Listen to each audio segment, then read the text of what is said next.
Welcome to a special edition of the Rick Helps Real Estate Show. Today we're going to look at a company. It's not yet in Arizona, but they're going to be expanding. And they reached out to me and wanted to talk to me about it. It's called Propbee. We're going to go into some detail, and it's utilizing a lot of analysis and artificial intelligence and helping people find rentals.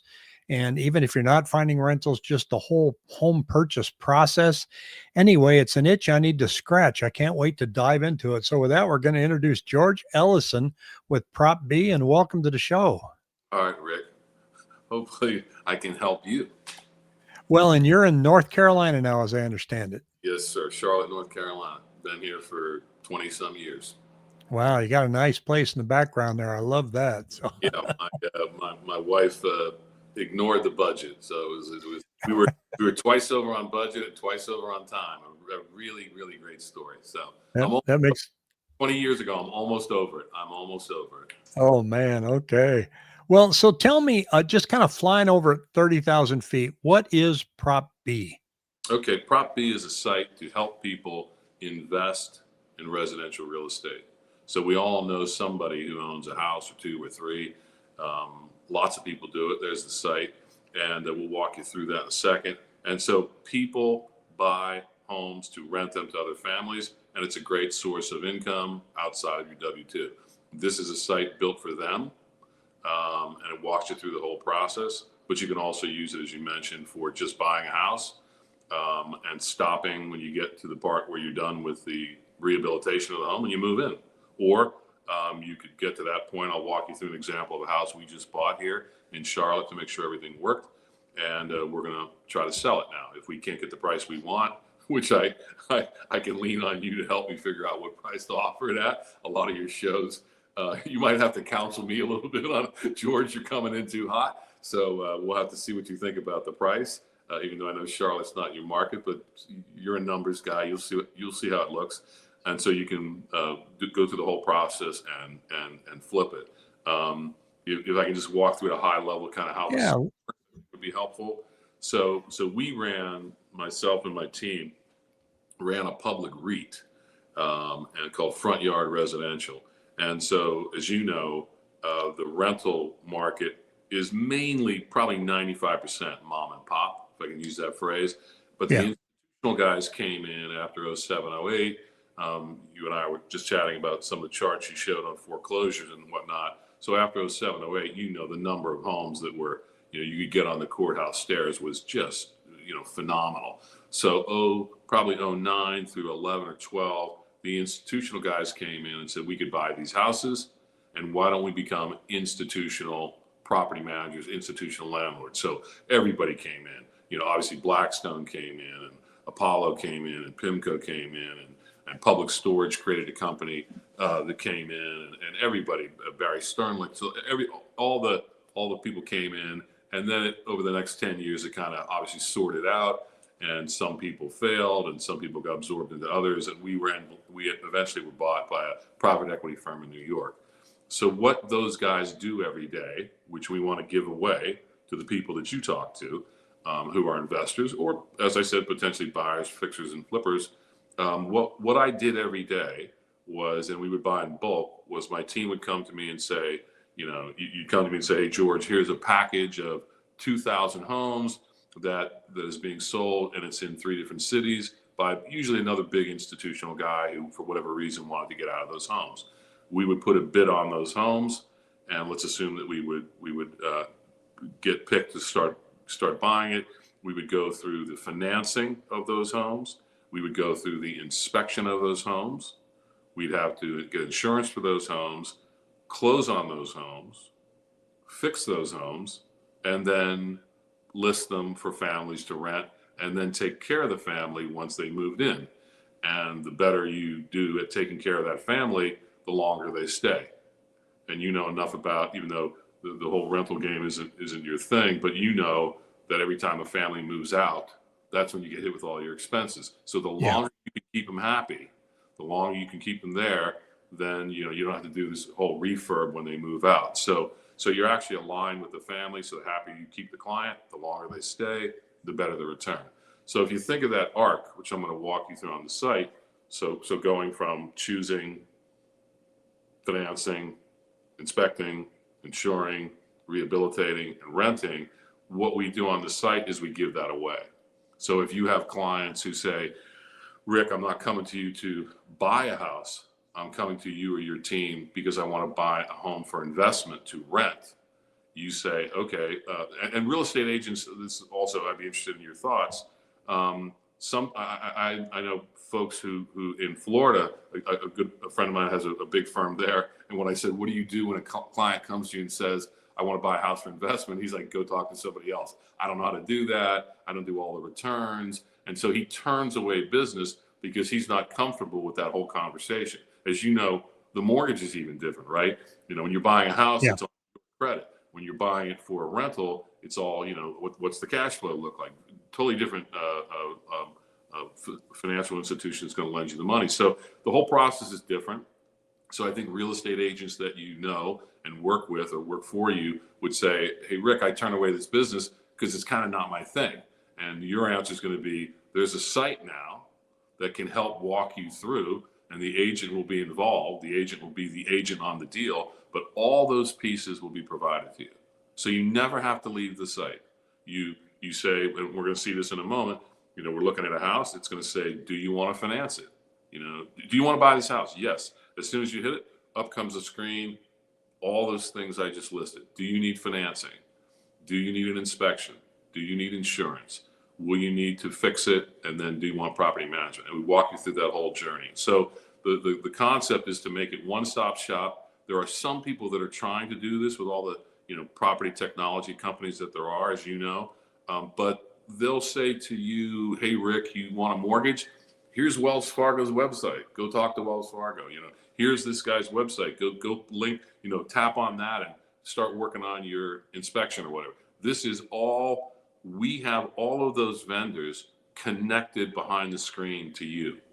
So everything you ask to do comes up on your dashboard. So every day when you sit down after work, because you have a day job, and this is something you're doing on the side, you'll look at the site and you'll see where your mortgage is moving along, like a package coming from FedEx. You'll see where you're, you know, do you want an inspection? Yes.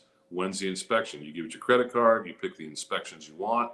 The guy's like, you know, can you do Monday? And the inspection's there. We've connected, and again, you've been doing this a long time.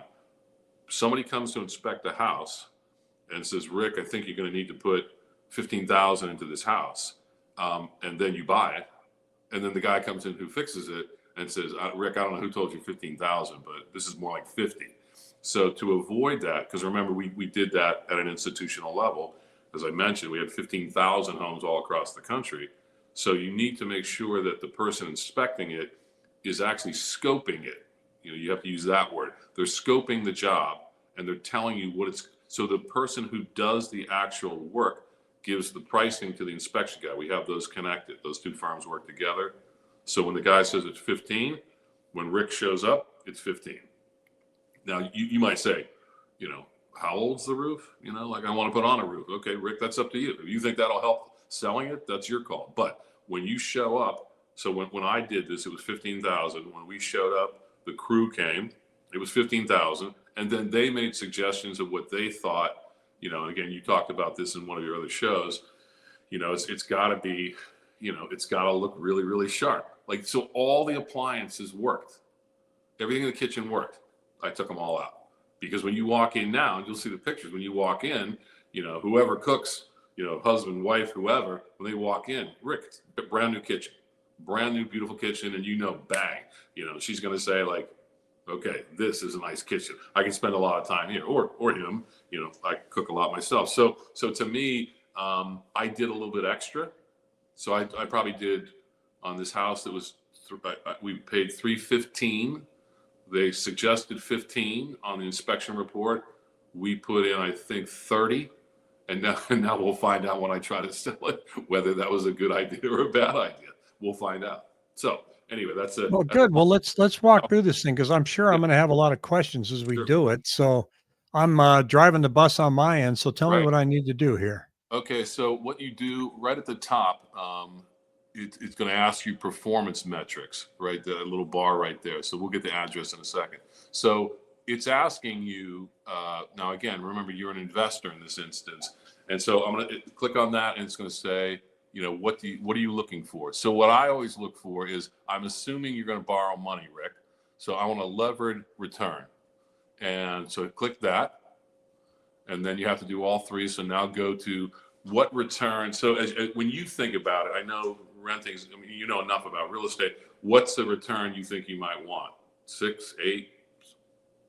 But let's try like 8 just to be safe. For the value here? Yeah, put 8 in there. Oh, sorry, that I can't see that small. That's how long of an investment. Let's do a 5-year investment. Okay. 5-year investment, and let's put in 8 there. Okay. All right, so now, and then hit click. And so there's now no location. No, we're going to click search. Okay. There we go. Here's a zoom in a little bit, obviously on Charlotte.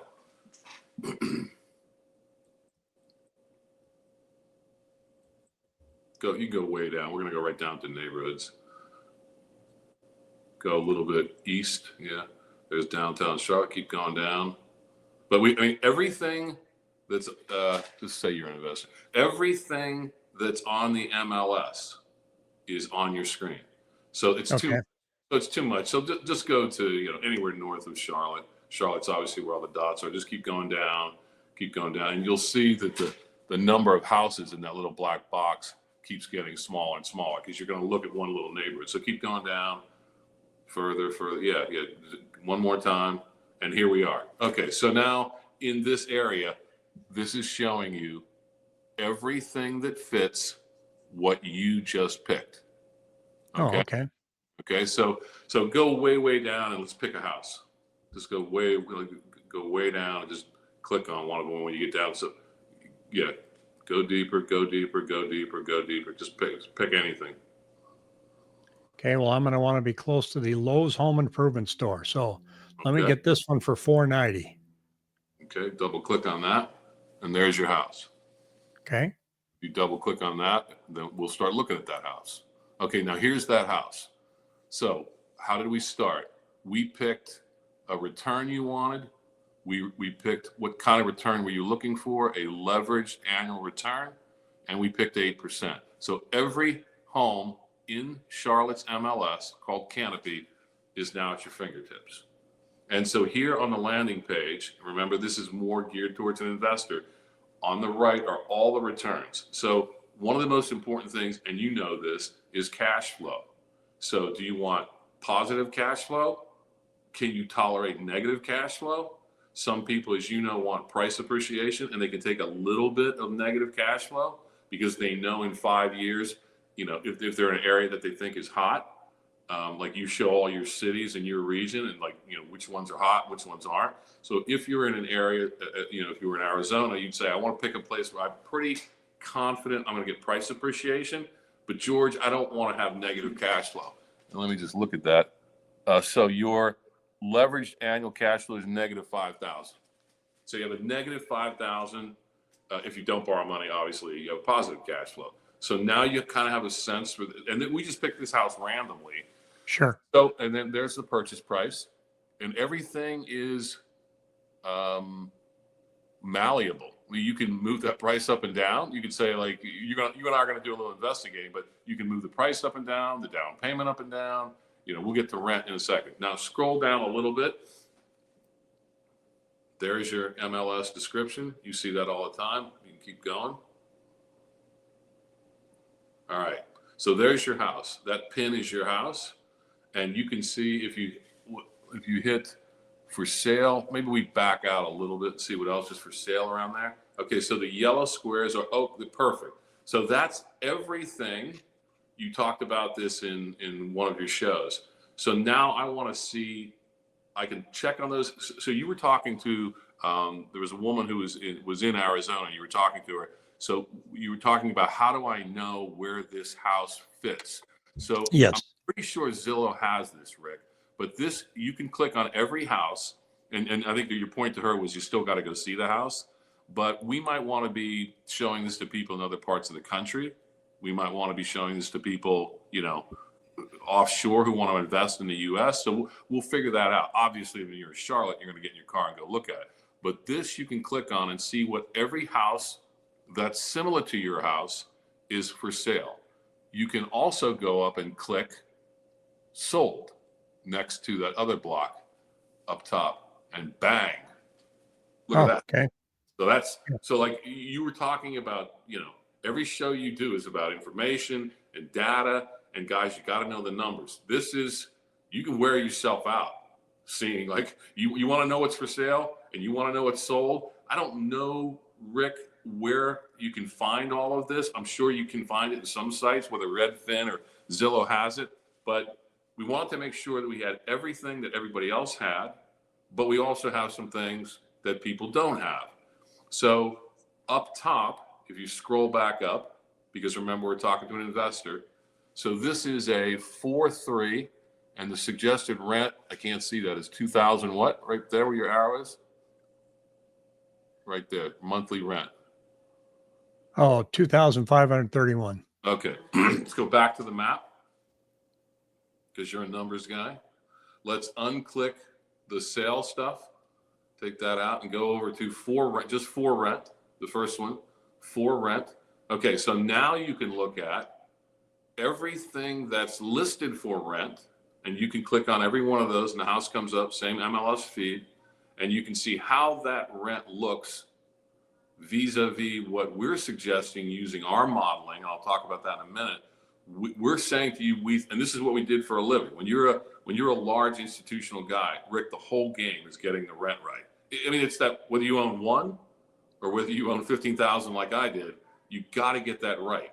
You know this. There's only one revenue, and then there's all the expenses. There's only Well, this is much easier than diving to the different tabs that I would normally have to do. If I was going in the MLS, I can pull up the asking price. Then I got to do another search for closed, and so I like how you've got this where it's just a checkbox up at the top. One more thing on that map, that this is what I know they don't have. Back at the top of that map, if we can go back to that, there's actually at the bar at the top, we go up to the scroll up to the top, where you clicked for rent, above that map, just scroll the whole screen up. Like you're going. Seem to have let me go back here. I seem to have clicked on something I probably shouldn't have. That's all right. That's what we want to show you is we can actually show you what has been. Yeah, keep going up on the actual map, above the map. Yeah, hit that and then scroll up. Oh, it's not letting me here. I think I got it when I was on the price of the home. No, let's see. Scroll like you're going back up into the MLS feed and everything. I'm missing something here for you. It doesn't matter. The point of it is what we also have, there's another tab you click and it'll show you, we keep track for the last 3 years of every house. There we go. Go back down to the map now. Just scroll down to the map and hit get rid of sale. Get rid of that and hit those first two for rent. But Rick, we keep track for the last 3 years of every house. Click that one. Look at that. Now that's every house, and you can move any distance around your house you want, and it shows you what's listed. That's interesting, but it shows you what they're renting for. That's not available anywhere. We keep track of all that data. So you can see that house. Like, I don't know what that one is listed for because it rented 6 months ago. I'll show you exactly what those people are paying for that house. So back on one of your shows, you were like, guys, you got to get this right. You got to get this price right. It's price discovery. It's a pain. You can go too high. You go too low. Now we're talking about you got to get that rent right, Rick, because if you don't get that right, bang, you're negative cash flow. Yeah. If you're too high, it's going to sit on the market. So all of this is accessible at your fingertips.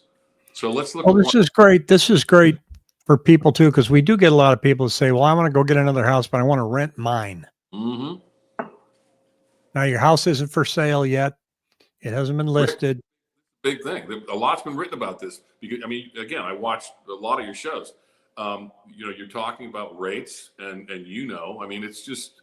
it's debilitating. For this industry, this is the biggest purchase you'll ever make, and everybody uses financing.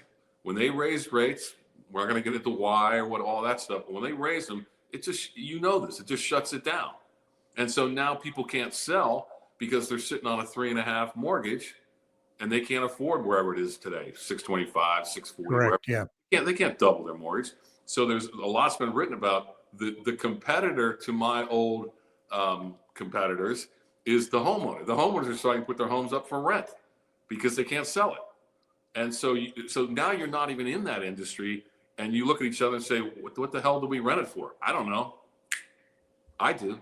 I know exactly. I'll show you every house within a half a mile, 2 miles, 10 miles. I'll show you every single house that's been rented, and I'll obviously show you the ones that are listed. You got to get that rent right. You get that right, then those returns we showed you up in the right, then those happen. Yep. So you want to look at more? Let me show you the one I bought. Let me show you. Now we need to go to the top where they ask you the address of the home, right in there. I think it's 9701 9701 Kent Village. That's me. I bought this house, Rick. You'll be proud of me. All right. Look at that beautiful house. So that is nice. So I'm going to move to North Carolina. So Rick, 408, Rick. Come on. Come to Papa, 408. So I bought it for $315. I probably shouldn't say this publicly. I bought it for $315. We put, I think, 35 into it, as I mentioned, or 30. And then we looked at everything in the area. So now let's look at the return. So is George a smart guy? What return would this house get up on the right? What returns does that show you there? I can't see. It's too small. It's showing him here the leveraged annualized return of 12.5. Okay. Unlevered 9.6. Okay. So now if you were searching and you said, hey, George, I want 10% leverage return, this house would come up. How's the cash flow look? Your cash flow is positive by 2,700. Even levered? Levered annual net cash flow 2,700. There you go. It works. How did you get them from 408 to 315? I bought it for 315. I put 30 into it, and that's why I'm coming. I have a friend who has a show, Rick Helps. Like, I'm coming to you to say, Rick, what do you think?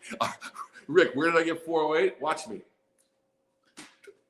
Out of thin air. So I'm watching your show yesterday and today, and you're like, guys, don't be getting all like full of yourself. Don't be getting all like coming in, crazy. And so I was like, Rick's going to tell me like 408. You might be a little aggressive. That's completely what I did. Was I backed into, because I'm going to fix and flip it. I backed into, I think it was a 10% return. And so anything above, this is how investors talk. Anything above, I think 390 or 395. I get what I want. When it starts dipping below that, then I start losing my return on my investment. And, fix and flip 10%. Rick, you do that 3 times a year. That's nice money, right? That's good money. So you can use this machine for fix and flip. Now, this is all talk, Rick. I haven't sold it yet. So but you can go through the same thing. You can go down to the map and you can see, where does George's house look vis-a-vis all these other houses. So you can click on everything around me and see what they look like. Right now, we're trying to flip it, so we don't care as much about rent. Yeah, click on that one. 449. 449. What is that? I can't see 4. That's a 4 what? 4.2? Yeah, it's 4.2.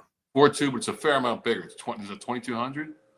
Yep. I think I'm a 1750. So you're a real estate guy. You know how to this is, this makes it more, this makes it less. I add this, I subtract that. So that's, what's that one?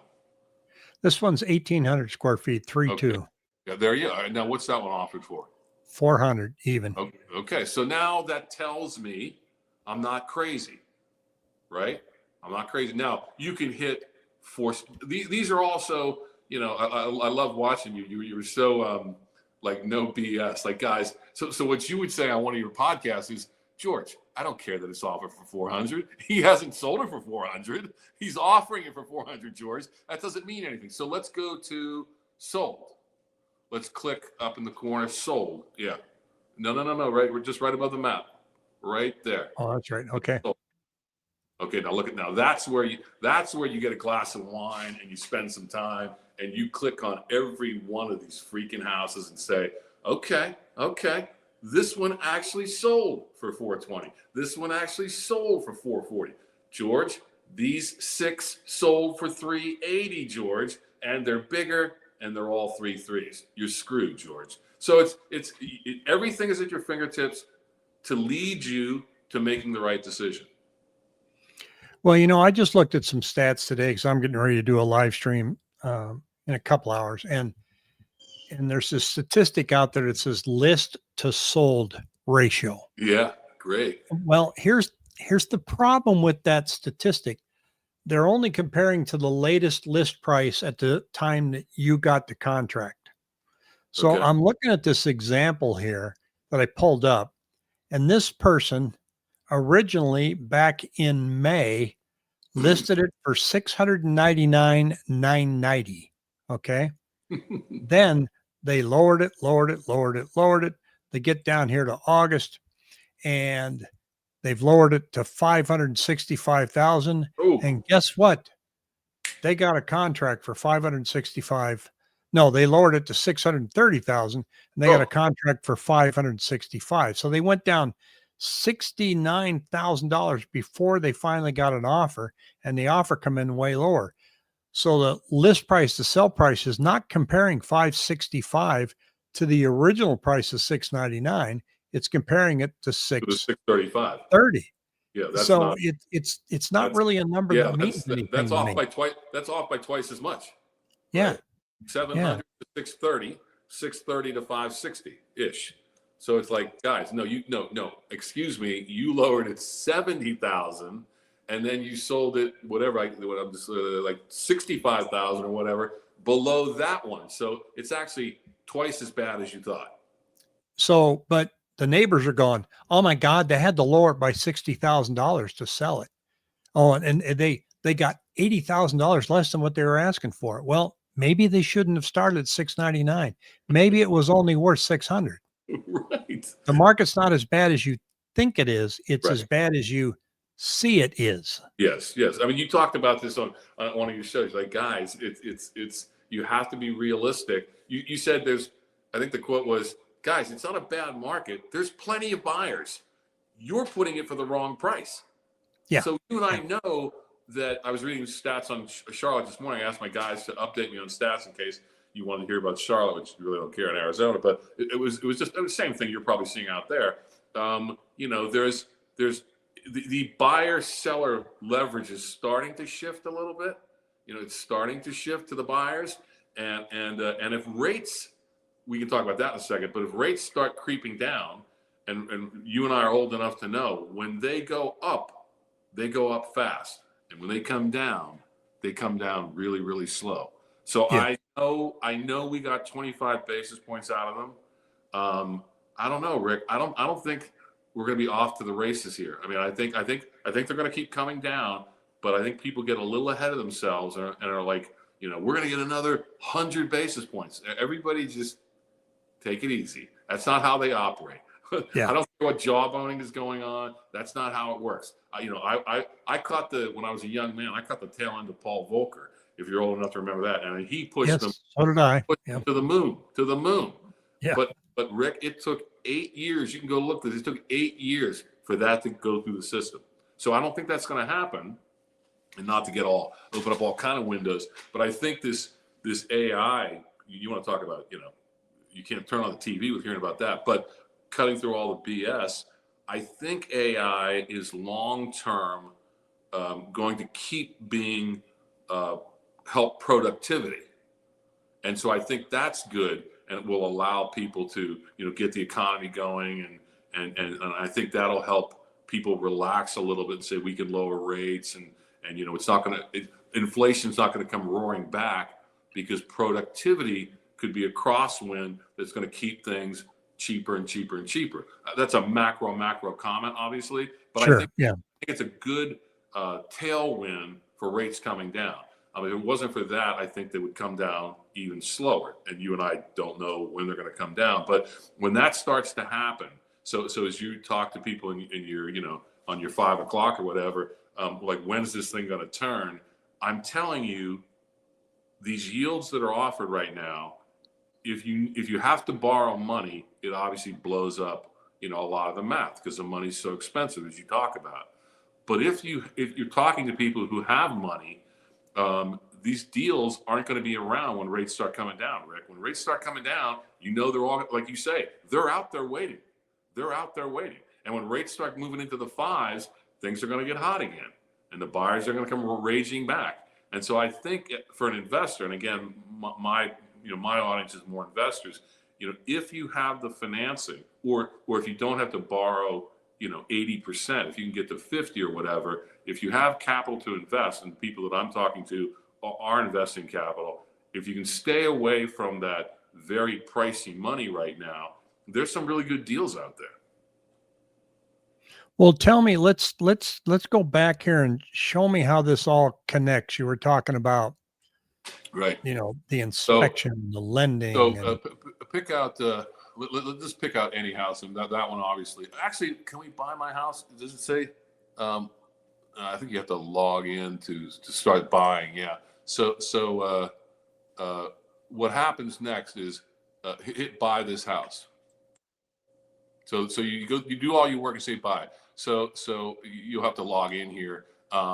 So I'll do that in a second. But what you're going to see next is what you're going to see next is what's going to come up is your financing page. So right behind buy, and it'll ask you two choices. Do you want to? Is this for you, or are you an investor? And then if you say I'm an investor, which you and I are in this hypo, you'll immediately get an email from Churchill, which is our cash flow lender, and you'll get a text from them and say you're interested. They'll help you pre-qualify right online. And then your next screen behind that, so that starts. Your next screen is, do you want an inspection? You say yes. You get an inspection, and you pick out whatever inspection you want. It asks you for a credit card. And Rick, they ask you, like, when do you want us there? And the inspector comes out and looks at it. And remember, he's connected to the scope. So he gives you the $15,000 that he did on that house we just saw. And so that's now scheduled for Monday. And he's going to come out and look at your house and tell you everything you need to know about that house. And then it's going to say, do you want insurance? And you're going to say yes. And Rick, you get a text from the insurance guy. Hey, I hear you're interested in getting insurance. Can we help you? Can we give you a quote on that house? Everything's there. You never leave. Then the inspector. so the first question I'll have in that is does the consumer have any choice on the lender, inspector, or insurance guy in this process, or are these just partners that have been previously lined up? You can. Is there any RESPA violation risk in there? Nope. We're just providing you. Here is a lender that we use on the site. You're free to use any one you want. Every vendor that's there, you can use whatever. So some people might just want to use it to pick a house. Let's say you have, you're somewhere in Tempe and you have 4 houses, and you're like, George, I do my own work. I got my own guys. I got my own mortgage guy. So you don't have to use any of it. So what I'm giving you is concierge. You can pick and choose anything you want. Anything. Yeah. If you say, I'm the property manager, I need your services, George, up until that, and then I don't need that service. Then don't click that service. I'm just showing you like full functionality. You can use it or nothing. You can use it just to, I think it stops you if you search for a certain amount of time. It says, okay, you got to sign up. You can't just surf all day. So we need subscribers and get people to get hooked on it. So in a positive way. But once you're a subscriber, you can hunt and peck all day long, look for whatever you want. And then you say, I want, this is the house I want, and I got my own realtor. My brother-in-law is my realtor. I buy all my stuff through him. That's fine. But if you are, let's say you're in Arizona and you say, there's parts of Arizona I like, but like I'm reading about the Southwest. I just read an article on Charlotte and Atlanta and the whole Georgia market. We got to put some money into the Atlanta market. You can sit there where you are and do this whole thing in Atlanta, and you don't have to leave. You could be sitting in,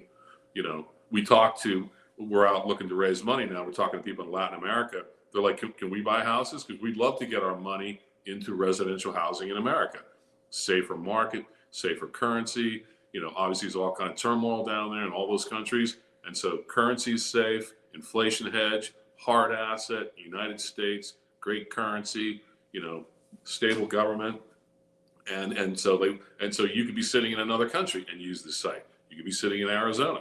You could be sitting anywhere. So as we move across the country, as I said, we're in Charlotte. We're getting ready to really go live in Atlanta in the next week or so. Then we'll move to Florida. And so, as we continue to raise money, we'll keep adding markets, and eventually we'll move all the way out to you and beyond. Well, I like the concept. I particularly like how easy it is to do the comparisons. The sold price, the asking price, the rent price, what's already been rented, what the asking rental price is, and that it's all on one screen. Because for me, it's kind of cumbersome. You got to do the work, but you've made this pretty easy. And for a consumer, somebody wanting to invest or even just wanted to buy, or even want to buy another house or rent their house, this is a very easy layout. How long would it take to find all the information? And also keep in mind, hours. Yes, keep in mind, Rick, that's every single house. We have so that math you and I just did on those two houses, one we picked randomly and the other was my house. You could pick, I think there's close to 20,000 homes for sale in Charlotte every day. Rick, you could pick any one you want. And all that math, all those calculators, all those returns, all those prices, all those maps, all those rents, took us 3 years to build it. I mean, it's a large database, and so like people always say, are you using AI and are you not using AI? Again, you and I have been around a while. I know it's great. I know it's fantastic. I know it's going to change the world, but I almost feel like if you were putting a deck in front of investors, as long as you just put AI at the top of every page, they'd get excited, whether you're using it or not. Just keep saying AI because everybody gets so excited about it. So you and I know there's definitely something to it, but guys, let's you and I don't get that excited anymore. Like everybody just take a breath. So people will say, are you using AI? We are starting to actually really use AI in that rental piece. We're starting to get the machine to really get more precise and look at more numbers. So we're using large data to get you that, whatever that number was you and I were looking at. I can't remember. I think mine's 1750, the one that I bought. So we're just using massive data to show you everything around where you are to pick that 1750. AI will start playing a role in that because it's just faster. It can hold more data. So that's a place. The next thing we're working on is using AI visual. So there's so much photography, as you know, and drone photography now. There's so much footage of each house. We're going to start teaching the machine to rank, this is a better house than that house, and then that house, and start ranking them by visual. So, again, so that you can buy things. And to one of your podcasts, you were saying, guys, you got to get out there and look at it. I don't care what the pictures say, you got to get out there and look at it. So that's a bridge we got to cross. And I think with AI, it can start showing you, we have looked at every piece of information that's visually possible. This house is a 5-star. This one's a 3-star. You should look at that one. That's coming too. Yeah, that's an important piece. Even just looking at the data, I know I send out zip code reports, but I use artificial intelligence to pull the data from several different sources instead of me going to Cromford, going to Zillow, going to Redfin. I pull it. But then when you get it, you got to look at it. So I pulled one the other day for a portion of the valley here. And right away I looked at it and I go, that number's not right. Right. But if you just lean into AI 100%, then you're going to screw your business. Yeah, so you got to look at it and you got to go, okay, a human's got to look at it. Now it'll get better. Yeah. But for now, I looked at it and I go, well, they're saying that the average days on market was 50. Well, I know right here, hell no, it's at least 80. Right. And then it said the appreciation was something. It was like +5. And I go, no, it's -2. Right. Because I know, I look at these numbers so much. So I went back into the Cromford report that I use. I pulled up that zip code and I looked at it. And then I manually changed the report that was spit out to the correct numbers. So AI helped me format it into a very nice, visually appealing report. But if I would have just lazily clicked the link and sent it off to somebody, I'd be sending them all the wrong information. Rick, And I'm an engineer by training. What yeah, you're talking about is so fundamental to way more than just what you and I are talking about. AI. I mean, I know, like you said, I know it's going to get smarter and smarter and smarter. I was with a guy who just bought. I don't want a lawsuit from Elon Musk on a podcast where you and I are just chatting, but he just bought this new Tesla. And Rick, it's like self-driving. We finished dinner. He's like, you have to get in this car with me. You got to get in. George, you got to see this car. Rick, we're not out of the parking lot. Went right through a stop sign. Rick, it went right through it. I mean, right through the first stop sign we came to. I was like, that was the stop sign. We just passed through. And yeah. the Journal had this, I think, 2 days ago. They were like, it's getting really good. It's getting really good, but it's still going through some stop signs, and it's turning the wrong way into traffic. Now, I don't want a lawsuit from anybody. I'm just quoting the Wall Street Journal and personal anecdote. Rick, we weren't out of the parking lot, right through it. Now, it was late, it was like 9 o'clock at night, so no one was in this like strip mall, but I was like, dude, we just went. Well, that's where they had the most of their problems. We get the Waymo cars out here. They have problems in parking lots. Yeah. Parking lots, they when in the street, they're analyzing the lines and Right. stuff on the street, and they're Yeah, visually all these computers. You get in the old Walmart parking lot where the lines are all blurred. They don't know where to go. They're looking at cars, but they'll blow right past you. And Right.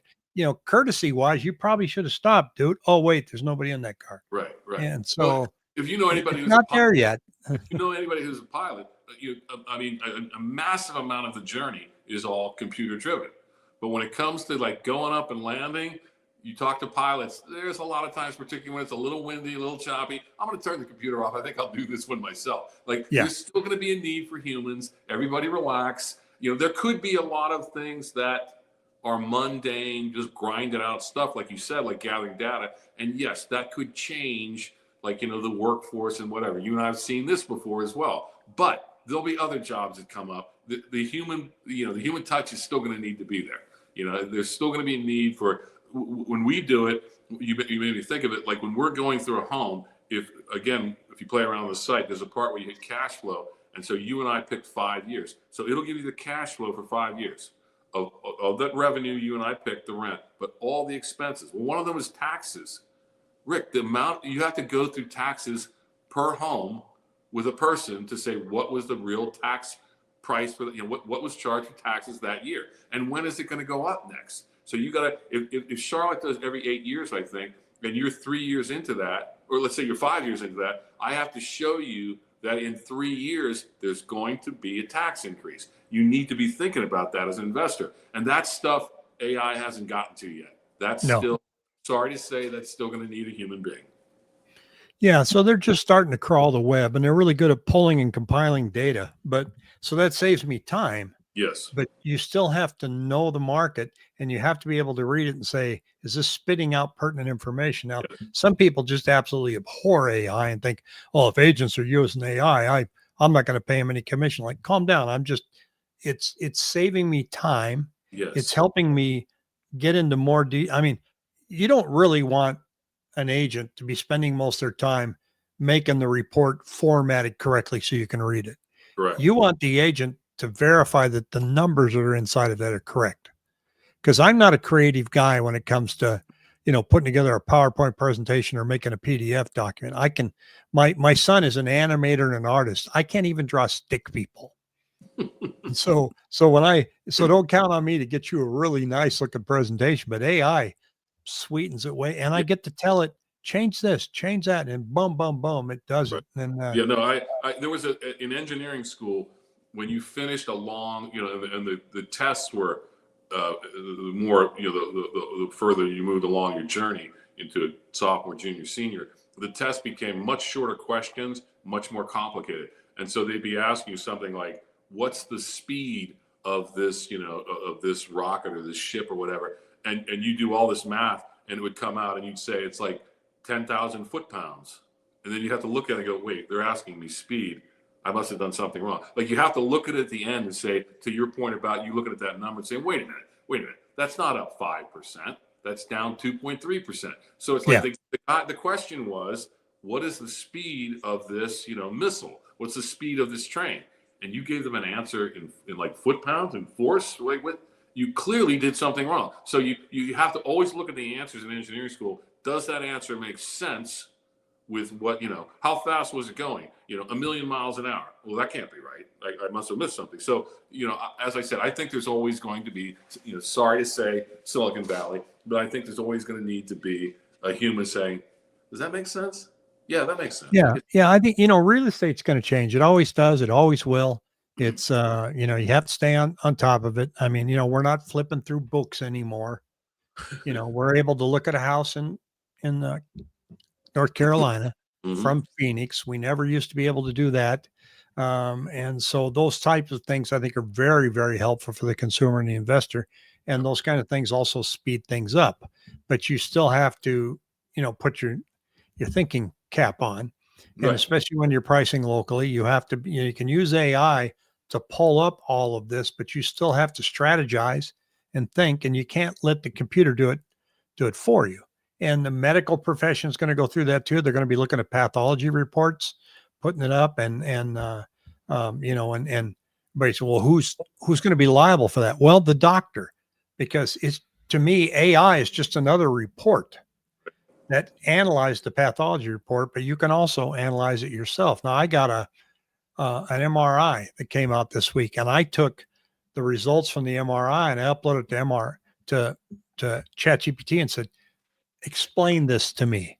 Wow. And it was, I got to tell you, it was brilliant. Well, Yeah. here's what it means. Boom, boom, boom. And then I looked at the actual, report that the technician reported and what this was. And I go, okay, so that's what that means. So that's the beauty of AI, which is just deeper analysis. Yeah. So I think in your world, in my world, if we can tie these things together easier, Yes. I think lending underwriting will speed up exponentially. I agree. You just take all the documents, you put it in there, and they go analyze this and look for problems. Right. And they'll pull up, and they're the ones taking the risk, not you. Right. So, they're the ones that don't want their loan sent back. So it's going to spit out and go, everything looks good. Well, somebody's still going to double check it, but Right. it's not going to take 3 days to get out from underwriting. It might take 5 minutes. Right. It's going to be faster and more efficient, more accurate. But I think it's, I agree with you. I think it's a tool like any other tool, and it's a great tool. But I still think, to your point, if you, hopefully everything's good with the MRI, but if a doctor's going to use it to look at data and say what could be wrong with this patient, my son or whatever, and AI is going to help him see more things that it could be that he might not think in his brain it could be, and it might say, well, this and this mean it could be that. Okay, well, I'm all for that. Like your MRI, I'm all for that. Yeah. And I'm bring it on. Again, I think as a tech guy, as a quant, I'm not afraid of it at all. I think people are getting. You and I saw this in the late '90s with the .com thing. People are getting a little bit too worked up. A little bit carried away. It's really valuable. It's going to be fantastic. It's not two things. It's not there yet, and it's going to change the world. But I think there's going to be plenty of opportunities to work all around it. Well, I'm going to have fun watching your progress here, and I appreciate you reaching out to me and wanting to talk about it. I had never heard about it, and I like the format. It's going to be fun to watch, and I will put your information in the link below if anybody else has any questions for you, especially if you're in North Carolina. I look at my views on my analytics page, and I go, "Wow, they live there," and so it's kind of, it's kind of fun. So, and obviously you're out there and somehow you bumped into me. So that's kind of a treat. So, but we'll just keep this up and I'll check back with you. I don't know, probably in a few months and see how things are going. Rick, I really appreciate what you do. I really enjoyed your shows, and the sort of, stark kind of like no nonsense approach. Obviously, I appreciate at our age. So I really enjoy listening to you, and I appreciate very much you giving us this forum to talk. All right. Great to talk to you. Hope to see you again. Take care.